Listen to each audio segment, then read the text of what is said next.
ശരിയായ ആഹാരക്രമം അതുപോലെ ആരോഗ്യ രീതികൾ ഇവയൊക്കെ നമ്മൾ പരിപാലിക്കുന്നത് ഒരു പരിധിവരെ ഈ അസുഖത്തിൽ നിന്ന് ഒഴിവാക്കി നിർത്താൻ നമുക്ക് സാധിക്കുമെന്നാണ് നമ്മുടെ പഠനങ്ങൾ തെളിയിച്ചിട്ടുള്ളത്. നമ്മൾ വളരെ സിമ്പിളായിട്ട് ചെയ്യുന്ന കാര്യങ്ങളില്ലേ അതിൽ കൂടുതൽ എൻഗേജ്ഡ് ആവുക. അതായത് ഒരു ബോർഡ് ഗെയിം കളിക്കുക, പാട്ട് കേൾക്കുക. അതെ അതെ, എല്ലാവരും കൂടെ ചേർന്നുള്ള സോഷ്യൽ ആക്ടിവിറ്റീസ്, പ്രത്യേകിച്ചും ആൽസൈമേഴ്സിനെ വരാൻ ഇച്ചിരി വൈകിക്കും. അതെ, അത് മാത്രമല്ല ഇപ്പൊ കേരളീയ സംസ്കാരം തന്നെ നമ്മൾ പിന്തുടർന്നു കഴിഞ്ഞാൽ രാവിലെ എണ്ണ തേച്ച് കുളിക്കുക, അതുപോലെ കൃത്യമായി നല്ല ആഹാര പദാർത്ഥങ്ങൾ, നല്ല ബ്രേക്ക്ഫാസ്റ്റ് കഴിക്കുക, ഇത്തരത്തിലുള്ള കാര്യങ്ങളൊക്കെ പിന്തുടർന്നാൽ തന്നെ ഒരു പരിധിവരെ ഈ വെസ്റ്റേൺ കൾച്ചറിലേക്ക് പോകാതെ നമ്മൾ കേരളീയരായി തന്നെ ജീവിച്ചു കഴിഞ്ഞാൽ തന്നെ ഒരു പരിധിവരെ ഈ അസുഖത്തിൽ നിന്ന് ഒരു വെസ്റ്റേൺ കൾച്ചറിലേക്ക് പോകുന്നതിന് ആക്ച്വലി ഒരു തെറ്റില്ല. കാരണം എന്താണെന്നറിയോ, നമ്മൾ ഇത്രയും കാലവും ഉപയോഗിച്ച് ശീലിച്ച ഭാഷ അല്ലാതെ നമ്മൾ സ്ഥിരം ഭാഷ വിട്ട് വേറൊരു ഭാഷ പഠിക്കുക. കാരണം ഒരുവിധം ഹിന്ദി അല്ലെങ്കിൽ ഇംഗ്ലീഷ് ഒക്കെ നമ്മൾ കേട്ടിട്ടുണ്ടാകും. കുറച്ചൊരു വേറൊരു വെസ്റ്റേൺ ലാംഗ്വേജ് നമ്മുടെ ബ്രെയിനിനെ ആ ഒരു സൈഡിൽ എൻഗേജ് ചെയ്താലും ആൽസൈമേഴ്സിന് നമ്മൾ കുറച്ച് പുട്ട് ഓഫ് ചെയ്യും. വെസ്റ്റേൺ ലാംഗ്വേജ് പഠിക്കുന്നതിന് കുഴപ്പമില്ല, പക്ഷേ ഒരു കൗണ്ടർ അടിക്കാൻ ശ്രമിച്ചതാണ്. അപ്പൊ അതിൻ്റെ ഇടയിൽ നമുക്ക് അടുത്ത സെഗ്മെന്റ് കണ്ടിട്ട് വരാം. പ്രണവ്.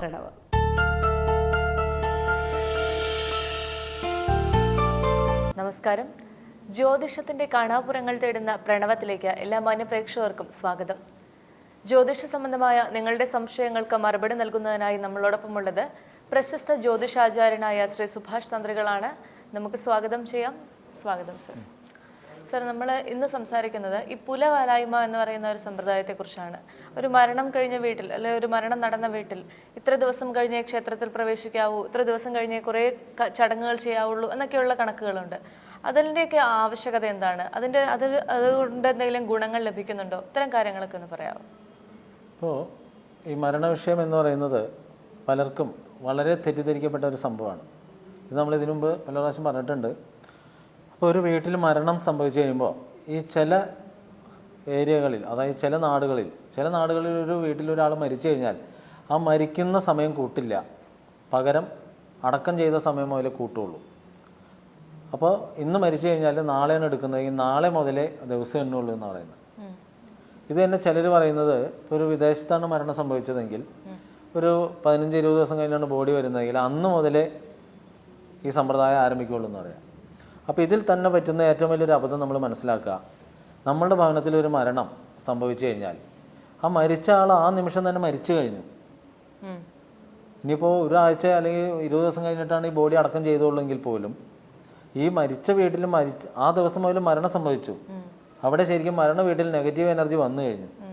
അതായത് അപ്പോൾ ഈ പറയുന്ന 20 ദിവസം കഴിഞ്ഞിട്ടേ ബോഡി കിട്ടിയുള്ളൂ, അതുകൊണ്ട് അന്ന് മുതലേ പോലെ തുടങ്ങുകയുള്ളൂ, അല്ലെങ്കിൽ ഞങ്ങൾ അന്ന് മുതലേ ഇത് തുടങ്ങാമെന്ന് പറഞ്ഞാൽ അതിൻ്റെ യുക്തി എന്താണ്? ശരിക്കും മരിച്ച വീട്ടിൽ, അതായത് ഈ മരിച്ച വ്യക്തി നിർജ്ജീവമായി കഴിഞ്ഞു, പിന്നെ അതിനവിടെ ഒരു പ്രസക്തി ഇല്ല. അപ്പം മരിച്ച നിമിഷം മുതൽ തന്നെ നമ്മളിത് കണക്കാക്കണം. മരിച്ച നിമിഷം മുതൽ ആൾ മരിച്ചു. അപ്പം മരണ ദിവസം എണ്ണുന്നതിൽ തന്നെ തെറ്റ് വരുന്നുണ്ട്. മരണ ദിവസം എണ്ണേണ്ടത് മരിച്ച ദിവസം തന്നെയാണ്. അന്ന് മുതൽ 5 അതാണ് സഞ്ചയനം, അല്ലെങ്കിൽ 7 അല്ലെങ്കിൽ 9. ഒറ്റ സംഖ്യയിൽ മാത്രമേ സഞ്ചയന കർമ്മങ്ങൾ ചെയ്യാൻ പാടുള്ളൂ, ഇരട്ട സംഖ്യ വരാൻ പാടില്ല. അപ്പോൾ ഇവിടെ തന്നെ പല ആചാര്യന്മാരും തെറ്റിക്കുന്നുണ്ട്. പിറ്റേ ദിവസം, അതായത് എടുക്കുന്ന ദിവസം കൂട്ടുള്ളൂ, അപ്പോൾ തന്നെ 5 കൂട്ടുമ്പോൾ 6 ആയി. അപ്പോൾ അവിടെ തന്നെ ഒരു തെറ്റലാണ്, അവിടെ മുതൽ തെറ്റിൽ വന്നു കഴിഞ്ഞു. അപ്പോൾ ഇത് നമ്മൾ അറിഞ്ഞിരിക്കേണ്ടത് മരിച്ച വീട്ടിലും മരിച്ച ദിവസം മുതൽ തന്നെ ഇതിൻ്റെ ചടങ്ങുകളിലേക്ക് വന്നു കഴിഞ്ഞു. അപ്പോൾ എടുക്കുന്നത് എന്നായിരുന്നാലും മരിച്ച ദിവസം തന്നെയാണ് ഇതിൻ്റെ ഒരു പ്രാധാന്യം. 20 ദിവസം കഴിഞ്ഞ് ബോഡി വരുള്ളൂ എന്ന് എഴുതിയിട്ട് മരിച്ചു എന്ന് നമുക്ക് 100% ഉറപ്പായൊരു കാര്യത്തിന് മരിച്ച ദിവസം തന്നെ ഇവിടെ അതിൻ്റെ ചടങ്ങുകളിലേക്ക് വരണം.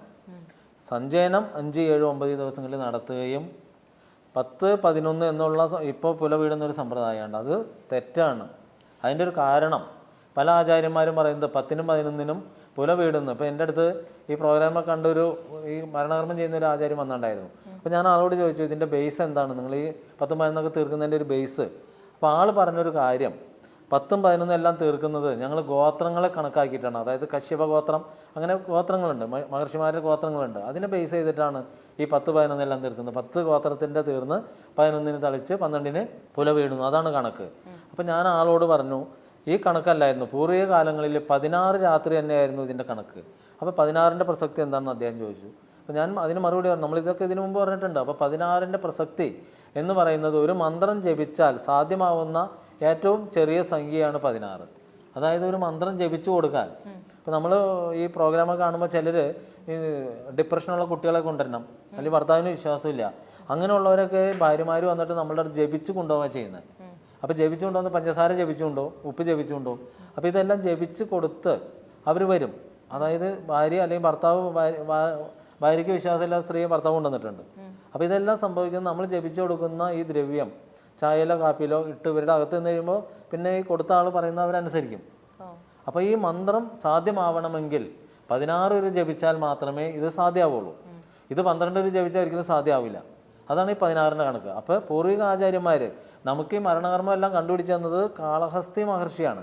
കാളഹസ്തി മഹർഷി എന്ന് പറഞ്ഞാൽ അദ്ദേഹം ജീവിച്ചിരുന്നത് ത്രേതായുഗത്തിലാണ്, അതായത് ശ്രീരാമചന്ദ്രൻ്റെ ജനനത്തിന് മുമ്പാണ്. അതുകൊണ്ടാണ് ശ്രീരാമചന്ദ്രൻ പമ്പയിൽ ബലിതർപ്പണം നടത്തിയതൊക്കെ കഥകളിൽ വരുന്നതിൻ്റെ ഒരു കാരണം. അപ്പോൾ ഈ മഹർഷിമാരാണ് നമുക്ക് ഈ മരണകർമ്മങ്ങളും എല്ലാം മാന്ത്രികവും താന്ത്രികവും കല അങ്ങനെ എല്ലാം നമുക്ക് ചമച്ചു തന്നതെല്ലാം മഹർഷിമാരാണ്. അപ്പോൾ ഈ കാലഘട്ടത്തിൽ ഇത് ചമച്ചു തന്നപ്പോൾ അന്ന് 16 രാത്രി തന്നെയാണ് ഇതിൻ്റെ നിഷ്കർഷ വെച്ചിരുന്നത്. അപ്പോൾ ഈ 16 എന്ന് പറയുന്നത് ഈ മരിച്ച ദേഹം വിട്ടുപോവുക എന്ന് പറയും. ദേഹം വിട്ടു പോവുക എന്ന് പറഞ്ഞാൽ ആത്മാവ് ഭൂമി വിട്ടു പോകുക എന്നാണ് അതിൻ്റെ അർത്ഥം. അപ്പോൾ ഈ ആത്മാവ് 16 രാത്രിയാണ് അത് അധിവസിച്ചിരുന്ന എല്ലാവരിലും, അതായത് നിങ്ങളുടെ സ്വന്തം ബന്ധങ്ങളിലുള്ള എല്ലാവരിലും, അതേപോലെ ജീവിച്ച് നടന്നിരുന്ന കാലഘട്ടങ്ങളിൽ എവിടെയെല്ലാമാണോ നടന്നിരുന്നത് അവിടെയെല്ലാം ഈ ആത്മാവ് സ്പ്രെഡ് ചെയ്തിട്ടുണ്ടാവും. അതാണ് ഇതിൻ്റെ പ്രസക്തി. അപ്പോൾ ഈ 16 രാത്രി കഴിഞ്ഞാൽ മാത്രമേ ഈ ആത്മാവ് ഭൂമി വിട്ടു പോവുകയുള്ളൂ. അതാണ് 16ന് പ്രസക്തി വരുന്നത്. ഈ ഗോത്ര കണക്ക് അങ്ങനെ പല തെറ്റായ കീഴ്വഴക്കങ്ങളും വെച്ചിട്ടാണ് ചെയ്തുകൊണ്ടിരിക്കുന്നത്. ഈ കീഴ്വഴക്കം വരാനൊരു കാരണം കൂടിയുണ്ട്. എന്താണെന്ന് വെച്ചാൽ, പണ്ട് നമ്മളുടെ നാടെല്ലാം ചെറിയ നാട്ടുരാജാക്കന്മാർ ഭരിച്ചിരുന്ന കാലഘട്ടങ്ങളിൽ അടുത്തടുത്ത രാജാക്കന്മാർ, രാജാവ് മരിച്ചു കഴിഞ്ഞാൽ ഉടനെ കയ്യേറി ആക്രമിച്ചു വരുന്ന ഒരു സമ്പ്രദായമുണ്ട്. അപ്പോൾ ആ കാലഘട്ടങ്ങളിൽ രാജാവ് മരിച്ച് ഇത്രയും കാലം സിംഹാസനത്തിന് ആളില്ലാതിരുന്നാൽ ശത്രു കയറി അടിക്കുമെന്നുള്ള ഭയം ഉള്ളതുകൊണ്ട് രാജാവിന് 10നും 11നും ആയിരുന്നു ഈ സമ്പ്രദായം കൊടുത്തിരുന്നത്. 10നും 11 രാജാക്കൾക്ക് മാത്രമാണ് ഇത് കൊടുത്തിരുന്നത്. അങ്ങനെ രാജാധികാരം കിട്ടാൻ വേണ്ടിയിട്ടാണ് 10നും 11നും ഈ സമ്പ്രദായം കൊടുത്തിരുന്നത്. അതായത് പഴയ ഗ്രന്ഥങ്ങളൊക്കെ തപ്പി അതൊക്കെ വിശദമായിട്ട് എഴുതിയിട്ടുണ്ട്. അപ്പോൾ ഈ 10നും 11നും അവർ വന്നിട്ട് രാജാവ് പക്ഷേ ഒരിക്കലും 16 രാത്രി കഴിയാണ്ട് സിംഹാസനത്തിന് വന്നിരുന്നിട്ടില്ല. രാജാവിന് സമ്പ്രദായം ഉണ്ടായിരുന്നെങ്കിൽ പോലും രാജാവ് അത് ഉപയോഗിച്ചിരുന്നില്ല, അതായത് മിസ്യൂസ് ചെയ്തിരുന്നില്ല. അപ്പോൾ ആ ഒരു സമ്പ്രദായമാണ് പിന്നീട് ഓരോ ജാതിയും അത് രാജാവിനാണെങ്കിൽ പിന്നെ ഞങ്ങൾക്ക് എന്തായിക്കൂടാത്ത ആ രീതിയിലേക്ക് വന്നു. അങ്ങനെയാണ് ഇത് കയറി വന്നത്. അത് നവോത്ഥാന കാലഘട്ടത്തിന് ശേഷം പിന്നീട് വന്ന ആചാര്യന്മാരാണ് ഇത് കുളം കലക്കി പരിന്തിന് കൊടുത്തത്. അല്ലാതെ പൂർവിക ആചാര്യന്മാരെല്ലാം 16 പണ്ട് കാലങ്ങളിലെ കാരണവരുടെ വെച്ചാൽ പറയും, അവരൊന്നും 16 കഴിയാത്ത വീട്ടിൽ ചെന്നിട്ട് പച്ചവെള്ളം പോലും കുടിക്കില്ലായിരുന്നു. അതായത് പണ്ട് 16 നടത്താന്ന് പറഞ്ഞാൽ 16 അല്ല നടത്തിയിരുന്നത്, 17 നടത്തിയിരുന്നത്. 16 കഴിഞ്ഞതിന് ശേഷമാണ് 16 അടിയന്തരം നടത്തുന്നത്. അപ്പോഴാണ് ഈ വാലായ്മ തിന്നിട്ട് ഭക്ഷണം കഴിക്കുള്ളൂ. അപ്പം ഇന്നെന്താ സംഭവിക്കുന്ന, മരണ വീട്ടിൽ പോലും അപ്പുറത്ത് അവിടെ ബോഡി ദഹിപ്പിക്കണേക്കുമ്പോൾ ഇവിടെ ഭക്ഷണം കൊടുക്കും, അത് തിന്നും. അപ്പം തിന്നാൻ വേണ്ടി കല്യാണത്തിന് വന്ന പോലെയാണ് ആളുകൾ വരുന്നത്. പിന്നെ സഞ്ചയനത്തിന് വരുമ്പോൾ ഇവിടെ സഞ്ചയനകർമ്മം നടക്കുന്നു, അപ്പുറത്ത് ഭക്ഷണം കഴിച്ചിട്ട് പോകുമെന്ന് പറയും, നിർബന്ധിക്കുകയാണ്. അപ്പോൾ ചില അറിയാവുന്നവർ പറയും വേണ്ട, ആ വേണ്ടാന്ന് പറയും, പിന്നെ നിർബന്ധിക്കേണ്ട കാര്യമില്ല. കാരണം അദ്ദേഹത്തിന് ഈ പുല തൊട്ട് കൂട്ടാൻ താല്പര്യമില്ല എന്നാണ് അതിൻ്റെ അർത്ഥം. ഇത് തന്നെ ഞാൻ ഞങ്ങളുടെ റിലേറ്റീവിൽ തന്നെ അങ്ങനെ ചെയ്യുന്നവർക്ക് എന്താ സംഭവിക്കുക, ആർക്ക് ഈ പുല തൊട്ട് കൂട്ടുന്ന. അപ്പൊ അവർക്ക് എന്താന്ന് വെച്ചാൽ ഈ പുലയുടെ പങ്ക് അവർ പറ്റി, അവർക്കും ക്ഷേത്ര കാര്യങ്ങളെല്ലാം നിഷിദ്ധമാവും. അതുകൊണ്ടാണ് ഇത് അറിയാവുന്നവർ വേണ്ടാന്ന് പറയുന്നത്. അപ്പൊ ശരിക്കും അവർ വേണ്ടാന്ന് പറയുമ്പോൾ നമ്മൾ ഓക്കെ എന്ന് പറയേണ്ട കാര്യമുള്ളൂ. അല്ലാതെ നിർബന്ധിച്ച് കഴിച്ചിട്ട് ഒരു ഗ്ലാസ് ചായയെങ്കിലും കഴിച്ചിട്ട് പോകാനാണ് പറയുന്നത്. അതെ, ആതിഥ്യ മര്യാദയുടെ ഒരു ആവശ്യമില്ല. മരണ വീട്ടിൽ 16 രാത്രി വരെ ഒരു ആതിഥ്യ മര്യാദയുടെ ആവശ്യമില്ല. കാരണം അത് വരുന്നത് നമ്മളോടൊരു സഹാനുഭൂതി പ്രദർശിപ്പിക്കാനാണ് അവർ വരുന്നത്. അവർ പ്രദർശിപ്പിച്ച് അവർ പോയിക്കോളും. അപ്പോൾ പണ്ട് കാലങ്ങളിൽ ഈ 16 രാത്രി കഴിയാതെ കണ്ട ആ വീട്ടിൽ നിന്ന് പച്ചവെള്ളം പോലും ഇതറിയാവുന്ന ഒരാൾ കുടിക്കില്ല. അപ്പോൾ നമ്മൾ പുല തൊട്ട് കൂട്ടാന്ന് വെച്ചാൽ നമുക്ക് ക്ഷേത്രങ്ങളിലേക്ക് പോകാൻ പറ്റില്ല. അതുകൊണ്ടാണ് അവർ വേണ്ടെന്ന് പറയുന്നത്. അപ്പോൾ ചിലർ നിർബന്ധിച്ചിട്ട് കഴിച്ചിട്ട് ഇതല്ലേ ഉള്ളൂ എന്ന് പറയും. ഇത് കഴിഞ്ഞിട്ട് ഈ 16 രാത്രി കഴിഞ്ഞിട്ടുള്ള 17 അന്ന് അടിയന്തരം ഉണ്ണുമ്പോൾ അവർ ഉണ്ണാൻ വരും. അപ്പോൾ വാലായ്മ കഴിഞ്ഞു. അപ്പോൾ ഇതിൽ പറ്റുന്നത് ഇന്ന് പലരും 10നും 11നുമാണ് ഈ സമ്പ്രദായം ചെയ്തിട്ട് 12ൻ്റെ അന്ന് പുലെല്ലാം വീടി പിന്നെ ക്ഷേത്രത്തിലേക്ക് പോയിക്കൊള്ളാനാണ് പറയുന്നത്. ഇത് തന്നെ നമുക്ക് ഇതിനകത്ത് ചോദിക്കാനുള്ളൊരു കാര്യമുണ്ട്. ശരിക്കും അറിവുള്ള ആചാര്യന്മാർ ഈ മരിച്ച വീട്ടിൽ നിന്ന് 16 രാത്രി കഴിഞ്ഞിട്ട് വരാമെന്ന് പറയും ക്ഷേത്രത്തിൽ. അതിൻ്റെ കാരണം ഈ നെഗറ്റീവ് എനർജി ഇരിക്കുന്നതുകൊണ്ട് ക്ഷേത്രത്തിലേക്ക് ചെല്ലുമ്പോൾ ആ ചൈതന്യത്തിന് ബലക്ഷയം സംഭവിക്കും. അതുകൊണ്ടാണ് വരല്ലേ എന്ന് പറയുന്നത്. അപ്പോൾ ഇത് സംഭവിക്കുന്ന ഒരു കാര്യം എന്താണെന്ന് വെച്ചാൽ ഇതൊന്നും അറിയില്ലാതെ കണ്ടിട്ടാണ് ഈ ഗോത്രത്തിൻ്റെ, അതായത് എന്തെങ്കിലും ഒരു വഴിയിലേക്ക് എത്തിക്കണം. എത്തിക്കാൻ വേണ്ടിയിട്ടാണ് ഗോത്രത്തിൻ്റെ കണക്ക് പറയുന്നത്. അപ്പോൾ നമ്മൾ വ്യക്തമായിട്ടൊരു കണക്ക് പറയുന്നുണ്ട്, 16 രാത്രി കഴിഞ്ഞാൽ മാത്രമേ ഈ പുലവാലായ്മ കഴിയുകയുള്ളൂ. അത് തന്നെ വേറെ കാര്യം കൂടി മനസ്സിലാക്കുക, ഈ 10-നും 11-നൊക്കെ തീർത്ത് 12 കഴിഞ്ഞാൽ ഈ 16 രാത്രി ഈ ആത്മാവ് നമ്മളെ ചുറ്റിപ്പറ്റി നിൽക്കുമ്പോൾ നമ്മൾ 16 എടുക്കുക എന്ന് പറഞ്ഞാൽ 16 നാള് വ്രതശുദ്ധിയോടുകൂടി നിൽക്കണം. ഈ വ്രതശുദ്ധി എടുക്കുന്നതാണ് ഈ ആത്മാവിന് കൊടുക്കുന്ന ഒരു കർമ്മം. അപ്പോൾ ഈ 16 രാത്രി നമ്മൾ ഈ വ്രതശുദ്ധി എടുത്ത് ആത്മാവിന് കർമ്മം അനുഷ്ഠിച്ചാൽ തീർച്ചയായിട്ടും ആ കുടുംബത്തിലുള്ളവരെ ഈ ആത്മാവ് അനുഗ്രഹിക്കും. ഇതാണ് പിതൃവിൻ്റെ അനുഗ്രഹം. അപ്പോൾ ഈ അനുഗ്രഹം പോലും ഇന്ന് മരണം കഴിഞ്ഞ വീട്ടുകാർ തട്ടിക്കളയാണ്. അതെന്തുകൊണ്ടാണ് സംഭവിക്കുന്നത്? ഈ വരുന്ന വെളിവും വെള്ളിയാഴ്ച ഇല്ലാത്ത ആചാര്യൻ്റെ തെറ്റിദ്ധാരണയാണ്. അപ്പോൾ അന്ന് എൻ്റെ അടുത്ത് വന്നപ്പോൾ ഞാൻ ആചാര്യനോട് ഇതെല്ലാം പറഞ്ഞപ്പോൾ അദ്ദേഹം പറഞ്ഞൊരു കാര്യം, ഞാൻ പൂജ പരിഹാരം നിർത്താണ്, എനിക്കതൊന്നും അറിയില്ലായിരുന്നു പറഞ്ഞു. അപ്പോൾ ഞാൻ ആളോട് പറഞ്ഞു, താങ്കളിത് നിർത്തണ്ട, കാരണം നമ്മൾ ഈ അറിവ് ജനങ്ങളിലേക്ക് പകരണം. ഈ തെറ്റ് മാറ്റിയിട്ട് നിങ്ങൾ 14-ൻ്റെ അന്ന് തളിച്ചുകൂളി വയ്ക്കുക. 14, 15, 16 രാത്രി കഴിയുമ്പോഴേ ഇത് മാറുള്ളൂ. അത് ഞാൻ അദ്ദേഹത്തോട് ഒരു കഥയും പറഞ്ഞു കൊടുത്തു. കാരണം ഈ 14-ൻ്റെ അന്ന് ചടങ്ങൊക്കെ നടത്തി തളിച്ച് ഉളിയൊക്കെ കഴിയുന്ന സമയത്ത് ആചാര്യൻ, പൂർവിക ആചാര്യൻ, ഒരു വെറ്റിലയിൽ ഒരു ഉപ്പ് കല്ലും കൂടി വെച്ച് കൊടുക്കും. ഇത് വായിൽ വെച്ച് കൊടുക്കും. അപ്പോൾ അത് കടിച്ച് അതിൻ്റെ നീരിറക്കുക എന്ന് പറയും. ഈ നീര് വായിൽ വെച്ച് കുറേശ്ശെ ഇങ്ങനെ ഇറക്കി, അതാണ് മായം ഉണ്ണുക എന്ന് പറയും. മായം ഉണ്ണുക. അപ്പോൾ ഈ മായം ഉണ്ട് കഴിയുമ്പോൾ നമ്മളിലുള്ള ഈ ആത്മാവിൻ്റെ അംശങ്ങൾ 90 നാഴിക കഴിയുമ്പോഴേ വിട്ടുപോകുള്ളൂ. അതാണ് പൂർവികത്തിലെ കണക്ക്. അപ്പോൾ ഈ 14-ൻ്റെ അന്ന് ഉച്ചയ്ക്ക് ഇത് ചെയ്ത് കഴിയുമ്പോൾ പിന്നത്തെ 90 നാഴികയാണ് 1.5 ദിവസം. 1.5 ദിവസത്തിനുള്ളിൽ ഇവരിൽ നിന്ന് വിട്ടുപോകും. അത് കഴിഞ്ഞതിന് ശേഷം 17-ൻ്റെ അന്നാണ് ശരിക്ക് അടിയന്തരം എന്നുള്ള സംഭവം നടക്കുക. അപ്പോൾ ഇന്ന് ഈ ആചാര്യനോട് ഞാൻ ചോദിച്ചു, 12 ദിവസത്തിനുള്ളിൽ നിങ്ങളവിടെ പല പൂജ നടത്തുന്നുണ്ട്, ഗണപതി ഉണ്ട്, മഹാവിഷ്ണു ഉണ്ട്, ഇതെല്ലാം അവിടെ വരുമെന്ന് ചോദിച്ചു. അപ്പോൾ ആൾ പറഞ്ഞു ഞങ്ങളുടെ സങ്കല്പത്തിൽ വരും. അപ്പോൾ ഞാൻ ചോദിച്ചു, പിന്നെ അങ്ങനെയാണെങ്കിൽ മരിച്ച വീട്ടിൽ നിന്ന് അമ്പലത്തിൽ പോയിക്കൂടെ? ക്ഷേത്രത്തിൽ പോകണ്ടെന്ന് പറയുന്നത്, ഇവിടെ വരുമെന്ന് പറയുന്നു. ഇത് രണ്ടും കൂടി അങ്ങനെ യുക്തി കണക്കൂട്ടാൻ പറഞ്ഞു. അപ്പോൾ ആൾ പറഞ്ഞു എനിക്ക് അറിഞ്ഞുകൂടാ. അതാണ് അറിവ്. അപ്പോൾ ഈ സമൂഹത്തിലുള്ള തെറ്റിദ്ധാരണകളാണ് ഈ പറയുന്നത്. നമ്മൾ ശരിക്കും തെറ്റിദ്ധാരണ, നമ്മൾ പറയുന്നത് ജ്യോതിഷത്തിലെ കാണാപ്പുറങ്ങളാണ്. അതായത് നിങ്ങൾ ഇതിൻ്റെ പിന്നിലേക്ക് നോക്കാൻ തന്നെ പറയുന്നത്. അപ്പോൾ ഈ നോക്കുമ്പോൾ ഇതിനകത്ത് വരുന്നുണ്ടല്ലോ, ഇത് തന്നെ ഞങ്ങളുടെ ഗുരുനാഥൻ മരിച്ച സമയത്ത് ആ പിണ്ടം മുങ്ങാൻ ഞാനും പോകണ്ടായിരുന്നു. കൂടെയുള്ള ആചാര്യനോട് ചോദിച്ചു താങ്കൾ ചെയ്യുന്നതിൻ്റെ കാര്യം. അപ്പോൾ ആൾ പറഞ്ഞു എനിക്കിതൊന്നും അറിഞ്ഞുകൂടാന്ന് പറഞ്ഞു.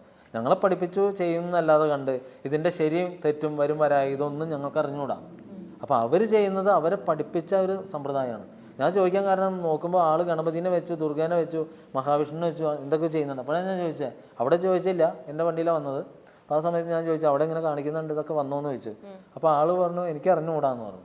കാരണം ആൾക്ക് മനസ്സിലായി ഇതെല്ലാം ജ്യോത്സ്യന്മാരാണ്, ശിഷ്യന്മാരെല്ലാം ഉണ്ടായിരുന്നു. അപ്പോൾ ഞാൻ മാത്രം ഇങ്ങനെ ചോദിച്ചത് ഇങ്ങനെ വരുമോ? അപ്പോൾ പിന്നെ ഈ ക്ഷേത്രത്തിൽ പോകണ്ടെന്ന് പറഞ്ഞതിൻ്റെ കാരണം എന്താണ്? അപ്പോഴാൾ പറഞ്ഞു എനിക്കിതൊന്നും അറിഞ്ഞുകൂടാ, ഈ സംഭവം ഞങ്ങളിങ്ങനെ പഠിപ്പിച്ചിരിക്കുന്നത്. അതേപോലെ ഞാൻ ചോദിച്ചു ഇത് മരണകർമ്മം ചെയ്യുമ്പോൾ സ്ഥിരരാശി സമയത്ത് ചെയ്തുകൂടാന്നൊരു കണക്കുണ്ട്, അതറിയുമോ ചോദിച്ചു. ആൾ പറഞ്ഞു ഞാനിതൊന്നും കേട്ടിട്ടില്ല. അപ്പം അങ്ങനെ ഒരുപാട് തെറ്റിദ്ധാരണകളുണ്ട്. ശരിക്കും മരണകർമ്മം സ്ഥിരരാശി സമയത്ത് നടത്താൻ പാടില്ല. സ്ഥിരരാശി എന്ന് പറഞ്ഞാൽ സ്ഥിരമായിട്ട് നടക്കേണ്ട ഒരു സംഭവമാണ്. അതായത് കാലാകാലങ്ങളോളം നടക്കണം. അപ്പോൾ സ്ഥിരമായിട്ട് അവിടെ മരണം സംഭവിക്കണോ? അപ്പോൾ ഇതെല്ലാം ഈ ആചാര്യൻ അറിയണം. അപ്പോൾ ഇദ്ദേഹം ചോദിച്ചത് ഈ സ്ഥിരരാശി എങ്ങനെ കണ്ടുപിടിക്കും? അപ്പോൾ അവർക്കിതൊന്നും അറിഞ്ഞുകൂടാ. അതായത് ഒരു ദിവസത്തിൽ തന്നെ ഈ ചരരാശി, സ്ഥിരരാശി, ഉഭയരാശി എന്ന് പറഞ്ഞാൽ അങ്ങനെ 12 രാശിയും കിടക്കുന്നുണ്ട്. അപ്പോൾ ഇതെല്ലാം അറിഞ്ഞാൽ മാത്രമേ ഇതിലേക്ക് വരാൻ പറ്റുള്ളൂ. അപ്പോൾ ഇതിൻ്റെ ABCD പോലും അറിയാത്ത ആളുകളാണ് ഇതെല്ലാം ചെയ്തുകൊണ്ടിരിക്കുന്നത്. അപ്പോൾ ഇതിൽ സംഭവിക്കുന്ന ഒരു കാര്യം എന്ന് വെച്ചാൽ പല ആചാര്യന്മാർക്കും ഈ ചെയ്യുന്നത് എന്താണെന്ന് പോലും അറിഞ്ഞില്ല. ആ രീതിയിലാണ് കർമ്മങ്ങൾ ചെയ്തുകൊണ്ടിരിക്കുന്നത്. അപ്പോൾ നമ്മളറിയണം ഈ കർമ്മങ്ങളെല്ലാം ചെയ്യുമ്പോൾ, അതായത് 16 രാത്രി കഴിഞ്ഞാൽ ഈ മരിച്ച ആളുടെ ഒരു അനുഗ്രഹം നമുക്ക് കിട്ടാനുണ്ട്. അത് കിട്ടണമെന്നുണ്ടെങ്കിൽ തീർച്ചയായിട്ടും 16 ദിവസം നമ്മൾ വ്രതം എടുക്കണം. മരണവ്രതം എടുത്താലേ നമുക്കിത് കിട്ടുള്ളൂ. അല്ലാതെ 10-നും 15-നൊക്കെ തീർത്ത് പിറ്റേ ഇറച്ചി മീനൊക്കെ വെച്ച് അല്ലെങ്കിൽ ഭാര്യ ഭർത്തൃ ബന്ധമൊക്കെ സംഭവിച്ചു കഴിഞ്ഞാൽ ഈ പിതൃവിൻ്റെ അനുഗ്രഹം നമുക്ക് അവിടെ വെച്ച് തന്നെ ക്ലോസ് ആവും. അപ്പം അതുകൊണ്ട് അതിലേക്കൊന്നും വരാതെ നമ്മൾ കറക്റ്റായിട്ടുള്ള ആചാരത്തിലേക്ക് വന്നാൽ തീർച്ചയായിട്ടും അതിന് ഒരു ഗുണം ഉണ്ടായിരിക്കുന്നതാണ്. ഇന്നത്തെ എപ്പിസോഡ് ഇവിടെ പൂർണ്ണമാവുകയാണ്. മറ്റൊരു പുതിയ വിഷയവുമായി വീണ്ടും കാണാം. നന്ദി, നമസ്കാരം.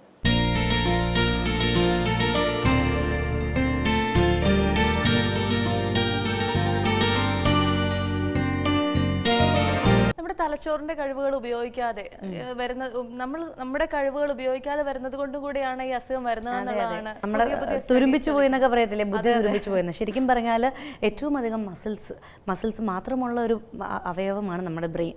ബ്രെയിൻ ജിം എന്ന് പറയാറുണ്ട്.